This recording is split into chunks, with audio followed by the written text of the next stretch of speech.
வணக்கம். CTN நிகழ்வுகள் நிகழ்ச்சிக்கு உங்களை வரவேற்கிறோம். தொடர்ந்து நிகழ்வுகளை காணலாம். விநாயகர் சதுர்த்தி திருநாளை முன்னிட்டு தமிழக முதலமைச்சர் எடப்பாடி பழனிசாமி அவர்கள் தனது இல்லத்தில் இருந்தவாறே விநாயகருக்கு சிறப்பு பூஜை செய்து தனது குடும்பத்தினருடன் வழிபட்டார். இந்துக்களின் முக்கியமான பண்டிகைகளில் ஒன்றான விநாயகர் சதுர்த்தி விழா இன்று நாடு முழுவதும் கொண்டாடப்படுகிறது.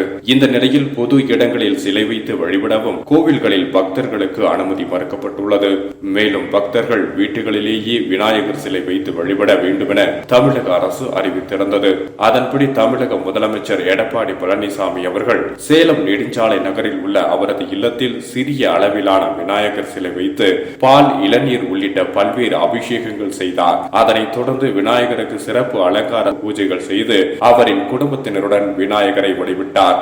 மேலும் தமிழக முதலமைச்சர் விநாயகர் முன்பு தோப்பு காரணம் போட்டு தரிசனம் செய்தது குறிப்பிடத்தக்கது. நாடு முழுவதும் விநாயகர் சதுர்த்தி சிறப்புடன் கொண்டாடப்பட்டு வருகிறது. கொரோனா பரவலால் ஊரடங்கு அமுல்படுத்தப்பட்ட நிலையில் பக்தர்கள் பெருமளவில் தங்களது வீடுகளிலேயே பாதுகாப்புடன் விநாயகர் சதுர்த்தி கொண்டாடினர்.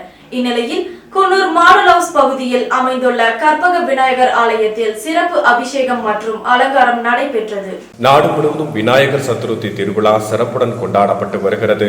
நாட்டில் கொரோனா பரவல் ஊரடங்கு அமுல்படுத்தப்பட்ட நிலையில் பக்தர்கள் பெருமளவில் தங்களது வீடுகளிலேயே பாதுகாப்புடன் விநாயகர் சதுர்த்தியை கொண்டாடி வருகின்றனர். விநாயகர் சதுர்த்தி என்பது விநாயகரின் முக்கியமான விழாவாகும். ஆண்டுதோறும் ஆவணி மாதத்தின் வளர்பிறை சதுர்த்தி நாளன்று கொண்டாடப்படுகிறது.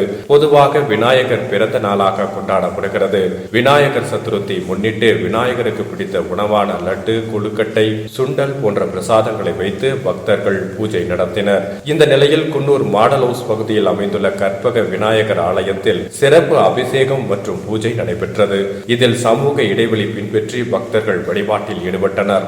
ஆண்டுதோறும் கோலாகலமாக நடைபெறும் திருவிழாக்கள் தற்போது கொரோனா காரணமாக பக்தர்கள் வீடுகளிலும் சிறிய ஆலயங்களிலும் விநாயகர் சிலை வைத்து எளிய முறையில் வழிபட்டனர். நீலகிரி மாவட்டம் முதுமலை புலிகள் சரணாலயத்தில் 24 யானைகள் பராமரிக்கப்பட்டு வருகின்றன. தெப்பக்காட்டில் உள்ள இந்த யானைகள் முகாமில் ஆண்டுதோறும் குடியரசு தினம், சுதந்திர தினம், விநாயகர் சதுர்த்தி போன்ற விழாக்கள் சிறப்பாக கொண்டாடுவது வழக்கம். இந்த ஆண்டிற்கான விநாயகர் சதுர்த்தி விழாவில் யானைகள் விநாயகருக்கு தோப்புக்கரணம் போட்டும் மணியடித்தும் பூஜை செய்து சிறப்பாக கொண்டாடப்பட்டது. நீலகிரி மாவட்டத்தில் உள்ள முதுமலை புலிகள் சரணாலயத்தில் ஆண் யானைகள், பெண் யானைகள் மற்றும் மக்கனாய் யானைகள் உட்பட 24 யானைகள் பராமரிக்கப்பட்டு வருகின்றன. தெப்பக்காட்டில் உள்ள பழமை வாய்ந்த இந்த முகாமில் ஆண்டுதோறும் விநாயகர் சதுர்த்தி, குடியரசு தினம், சுதந்திர தினம் ஆகிய நாட்களில் விழா நடத்தப்படுகிறது. இதில் குறிப்பாக விநாயகர் சதுர்த்தி சிறப்பாக கொண்டாடப்படுகிறது. இந்த நிலையில் இந்த ஆண்டிற்கான விநாயகர் சதுர்த்தி விழா இன்று சிறப்பாக கொண்டாடப்பட்டது. இதனை முன்னிட்டு 24 வளர்ப்பு யானைகளும் மாயார் ஆற்றில் குளிக்க வைக்கப்பட்டு முகாமில் உள்ள உணவு கூடத்திற்கு வரிசையாக அழைத்து வரப்பட்டன. பின்னர் யானைகளுக்கு அலங்காரம் செய்யப்பட்டு பூமாலைகள் அணிவிக்கப்பட்டன. பின்னர் அங்குள்ள விநாயகர் கோவிலில் முன் யானைகள் அழைத்து செல்லப்பட்டு வரிசையாக நிறுத்தி வைக்கப்பட்டன. இதனைத் தொடர்ந்து கோவிலுக்கு சென்ற மசினி மற்றும் கிருஷ்ணா ஆகிய 2 யானைகள் தோப்புக்காரணம் போட்டும் மணியடித்தும் விநாயகருக்கு பூஜை செய்து கோவிலை சுற்றி வந்தன. பின்னர் 2 யானைகளும் வண்டியிட்டு தும்பிக்கையை உயர்த்தி விநாயகரை வணங்கி வழிபட்டன. அப்போது அங்கிருந்த மற்ற யானைகளும் தங்களது தும்பிக்கையை உயர்த்தி பிளிரின. இதனை வனத்துறை அதிகாரிகள் மற்றும் ஆதிவாசி குழந்தைகள் கண்டு ரசித்தனர். அதனைத் தொடர்ந்து அனைத்து யானைகளும் உணவு கூடத்திற்கு அழைத்து வரப்பட்டு ஒவ்வொரு யானைக்கும் பொங்கல், சாதம், ராகி, தேங்காய், கரும்பு, வெல்லம், வாழைப்பழம், ஆப்பிள், சத்துமாவு, மாத்திரைகள் உள்ளிட்ட 15க்கும் மேற்பட்ட சிறப்பு உணவுப் பொருட்கள் வழங்கப்பட்டன. இந்த விழாவில் வனத்துறை கள இயக்குனர் சீனிவாசன் ரெட்டி, மண்டல இயக்குனர் செண்பக பிரியா மற்றும் மருத்துவர் மனோகருடன் வனசரகர்கள், வன அதிகாரிகள் பலர் கலந்து கொண்டனர். விநாயகர் சதுர்த்தி தினத்தில் மனிதர்கள் போலவே வளர்ப்பு யானைகளும் விநாயகரை வழிபடுவதை காண ஒவ்வொரு வருடமும் ஏராளமான சுற்றுலா பயணிகள் முதுமலையில் குவிவது வழக்கம். ஆனால் கொரோனா நோய் தொற்று காரணமாக நீலகிரி மாவட்டத்திற்கு சுற்றுலா பயணிகள் யாரும் வராததால் அப்பகுதி சுற்றுலா பயணிகளின்றி வெறிச்சோடி காணப்பட்டது.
யானைகளுக்கு சிறப்பு விருந்து கொடுத்து இந்த விழா கொண்டாடப்பட்டது.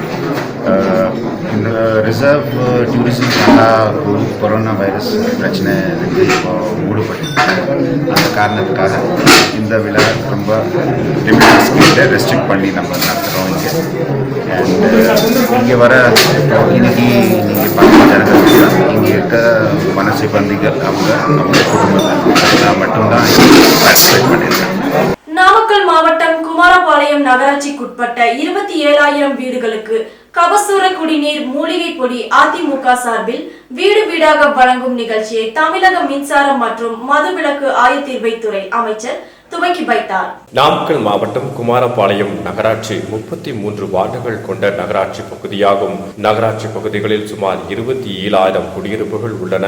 தற்போது கொரோனா தொற்று அதிகரித்து வருவதால் பொதுமக்கள் தங்களை காத்துக் கொள்ளும் வகையில் தொண்டு நிறுவனங்கள் ஆங்காங்கே கபசுர குடிநீர் வழங்கி வருகின்றனர். குமாரபாளையம் நகராட்சியின் முன்னாள் நகரமன்ற தலைவர் தனசேகரன் தனது சொந்த செலவில் நகராட்சிக்குட்பட்ட பகுதிகளில் சுமார் 27,000 வீடுகளுக்கு வீடு வீடாக சென்று கபசுர குடிநீர் தயாரிக்கும் மூலிகைகளை பாக்கெட் செய்து வழங்க முடிவு செய்தார். அதன் அடிப்படையில் இன்று தமிழக மின்சாரம் மற்றும் மதுவிலக்கு ஆயத்தீர்வுத்துறை அமைச்சர் தங்கமணி காவேரி நகர் பகுதியில் உள்ள பத்ரகாளியம்மன் கோவிலில் சாமி தரிசனம் செய்துவிட்டு வீடு வீடாக மூலிகை பொடிகளை வழங்கும் நிகழ்ச்சியை தொடங்கி வைத்தார். இதனை பொதுமக்கள் பெரும் மகிழ்ச்சியுடன் பெற்றுச் சென்றனர். இந்த நிகழ்ச்சியில் குமாரபாளைய நகர கூட்டுறவு வங்கி தலைவர் நடராஜன், வட்டாட்சியர் தங்கம், நகராட்சி ஆணையாளர் ஸ்டான்லி பாபு உள்ளிட்டோர் பலர் கலந்து கொண்டனர்.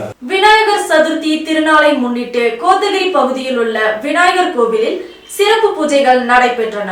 கோத்தகிரி கடைவீதி பகுதியில் உள்ள ஒரு வீட்டில் விநாயகர் சிலைக்கு முகக்கவசம் அணிவித்தும் ஒரு கையில் கபசுர குடிநீர் குடிக்க வேண்டியதின் அவசியம் குறித்தும் மற்றொரு கையில் கிருமி நாசினி மருந்து ஏந்தியவாறு இருப்பது போன்றும் விநாயகர் சிலையை வைத்திருந்தது அனைவரையும் கவர்ந்தது.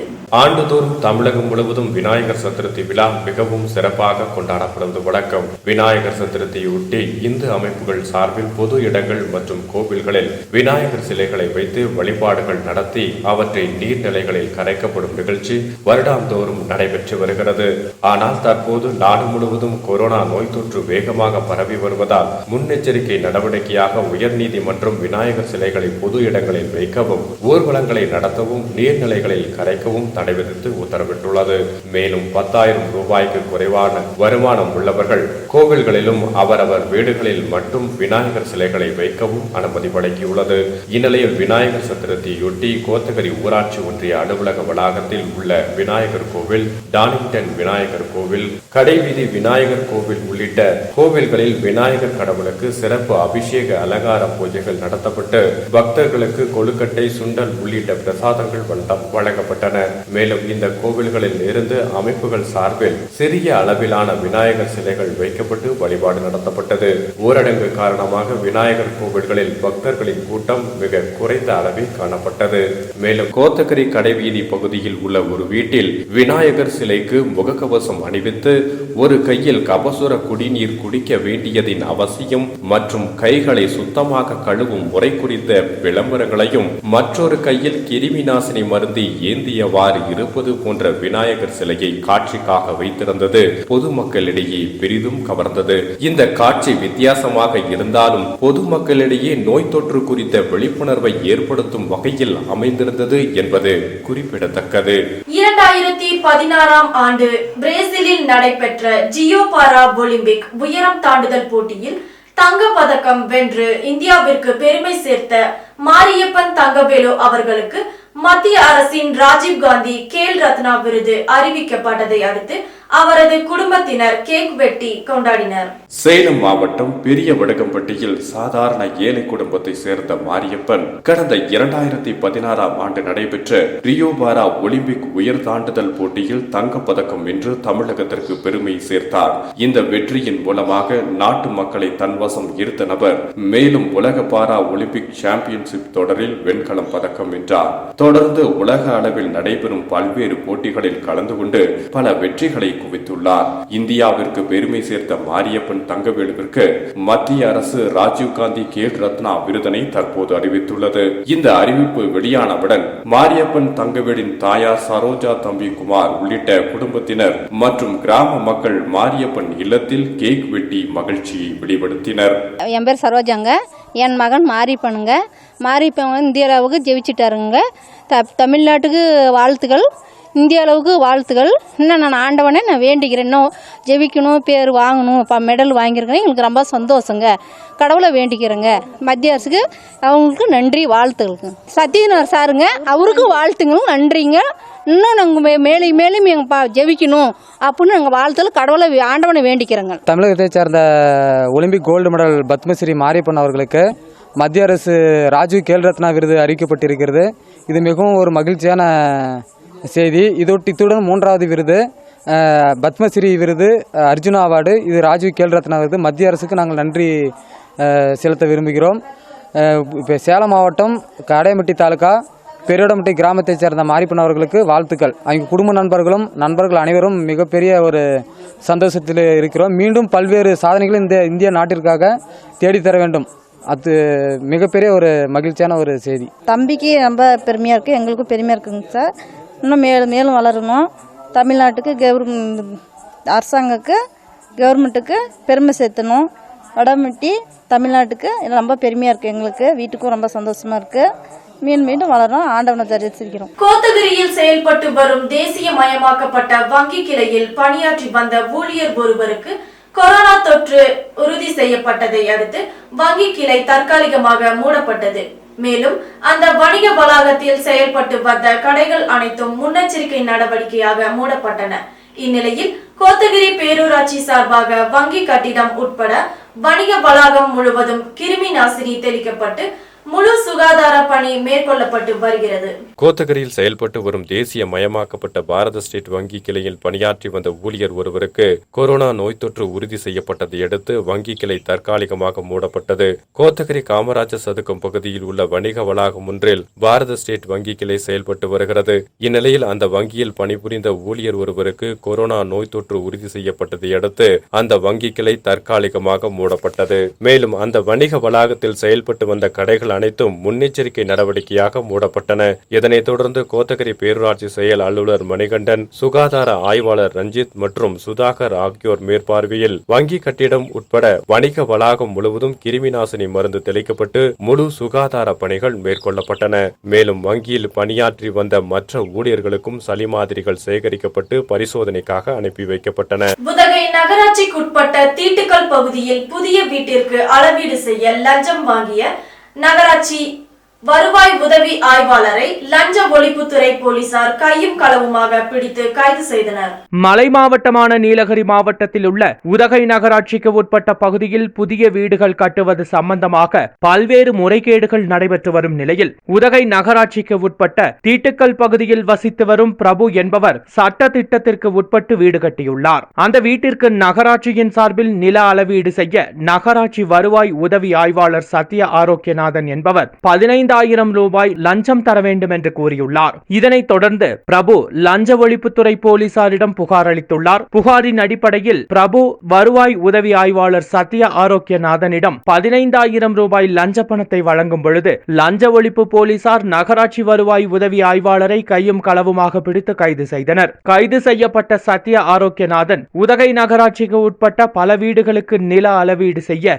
இதுபோன்று பல லட்சம் ரூபாய் லஞ்சம் பெற்றுள்ளது விசாரணையில் தெரிய வந்துள்ளது. நீலகிரி மாவட்டம் கோத்தகிரி அருகே தனிமைப்படுத்தப்பட்ட கிராமத்திற்கு அருகாமையில் மூடப்பட்டுள்ள பிரதான சாலையை திறக்க வேண்டும் என அப்பகுதி மக்கள் மற்றும் விவசாயிகள் கோரிக்கை விடுத்துள்ளனர். கோத்தகிரி அருகே உள்ள கண்ணீரிமுக்கு கிராம பகுதியில் கடந்த ஒரு வாரத்தில் மட்டும் 15க்கும் மேற்பட்டவர்களுக்கு கொரோனா நோய் தொற்று உறுதிப்படுத்தப்பட்டதை அடுத்து அந்த கிராமம் தனிமைப்படுத்தப்பட்டதுடன் அந்த பகுதியில் முழு வீச்சில் சுகாதார பணிகள் மற்றும் கிருமி நாசினி மருந்து தெளிக்கும் பணிகள் நடைபெற்று வருகின்றன.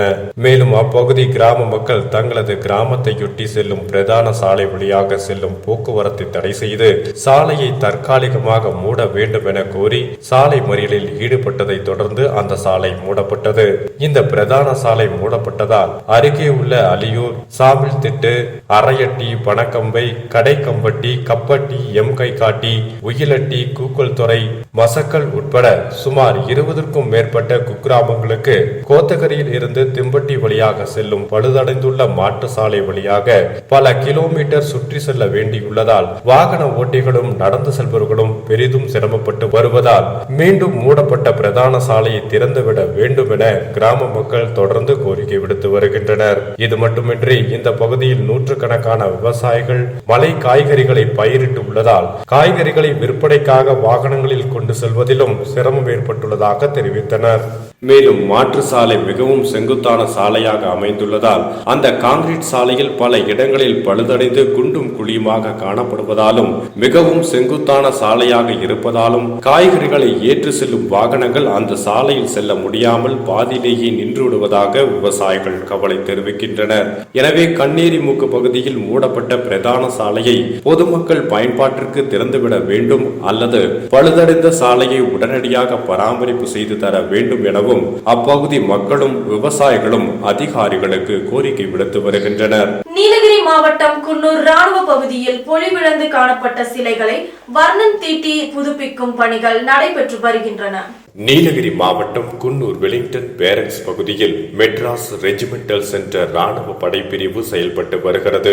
இங்கு ராணுவ வீரர்கள் போருக்கு செல்லும் உடைகள் மற்றும் அணிகலன்களுடன் கூடிய பல்வேறு விதமான சிலைகளும் யானையுடன் போருக்கு செல்லும் பிரம்மாண்டமான சிலையும் அமைக்கப்பட்டுள்ளது.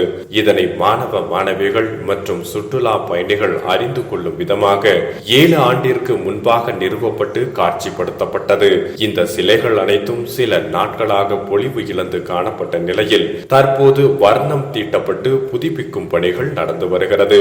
குறிப்பாக கொரோனா பாதிப்பு காரணமாக சுற்றுலா பயணிகள் இல்லாத காரணத்தால் இந்த பணிகளில் தீவிரம் காட்டி வருகின்றனர். இதனால் அங்கு வைக்கப்பட்டிருக்கும் சிலைகள் அனைத்தும் தற்போது புது பொலிவுடன் கம்பீரமாக காட்சியளிக்கிறது. நீலகிரி மாவட்டம் குன்னூர் அருகே உள்ள அம்பிகாபுரம் பகுதியில் குடியிருப்புக்குள் பாம்பு புகுந்ததால் பரபரப்பு ஏற்பட்டது. குன்னூர் அருகே உள்ள அம்பிகாபுரம் பகுதியில் குடியிருப்புக்குள் பாம்பு புகுந்ததால் பரபரப்பு ஏற்பட்டது.